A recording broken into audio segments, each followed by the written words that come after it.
So it's telling us that ethnic group will rise against ethnic group. And look at the wording, rise against. This is not about equality. It's about dominance. And that's what we have here. And we're seeing that. And as a church, we recognize that we are different, but that does not cascade how we look at someone's character. The color. No, we see it, but we're Christians first. That's the way it should be. Now, how is this demonic influence utilizing this race to just break down the nation? Oh my goodness. Who has the target on their back right now? We said the white people, right? Okay. So I'm going to set the church aside, because it doesn't matter. Church, you should know already, this is coming. But what about everybody else who has not come to find Jesus yet? All right? So all those white people here in America, you have three, I guess, what you call it, areas where you can find refuge. The prayer for us is you find number one, which is Christ Jesus. Oh man, then you could see all of this happening through the lens of the true and living God. And that'll make all this moot, and you'll live in peace, because you'll have that peace that surpasses all understanding, right? But this is how we're going to see it. Roads 2 and 3. Road number 2 is that you fold into this collective unit of Black Lives Matter. You fall into that movement because you're afraid, maybe you don't want to ruffle feathers, maybe you believe in it, maybe you're ignorant, I don't know.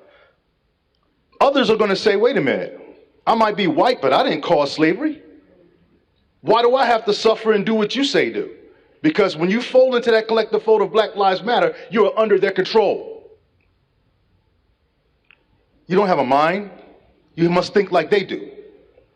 So this other group is going to be considered far right, no matter if they're not. Do you hear me? So what's going to end up happening is somebody on the far right is going to do something. And when they do, it's going to pseudo-validate Black Lives Matter.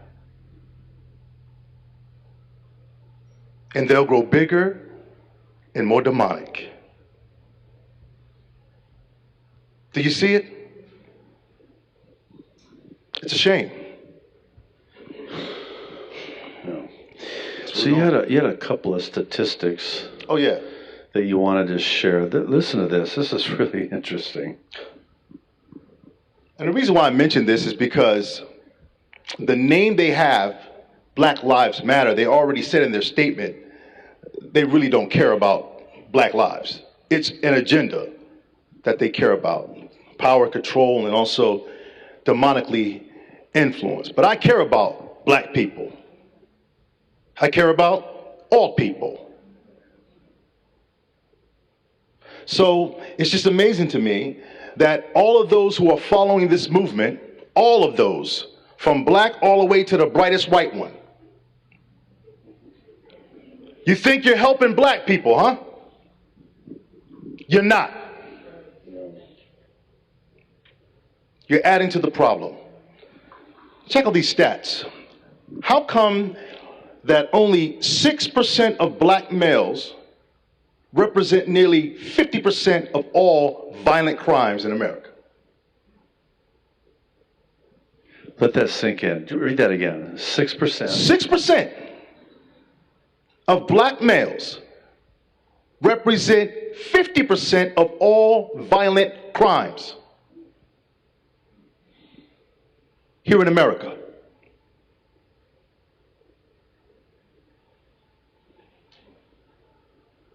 It just seems to me that that's a bigger problem. But Black Lives Matter don't care about that, and they already said it in their statement. Yet, hundreds of thousands of people are marching in support of that, but won't touch this. Last Saturday, 18 people were killed in Chicago. Over the weekend, 25. Doesn't matter. Here's another stat. Nearly 45% of all murders in the U.S. are conducted by blacks.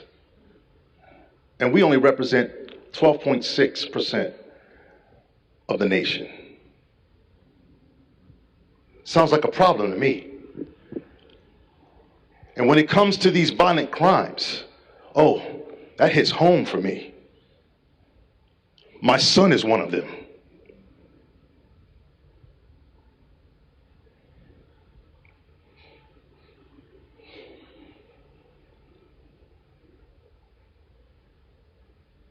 Is this because of police brutality? Is this because we have some renegades and vigilantes coming after us? I have never in my life had to run from a white person. But I would tell you this, I've had to run many times for somebody of my own color.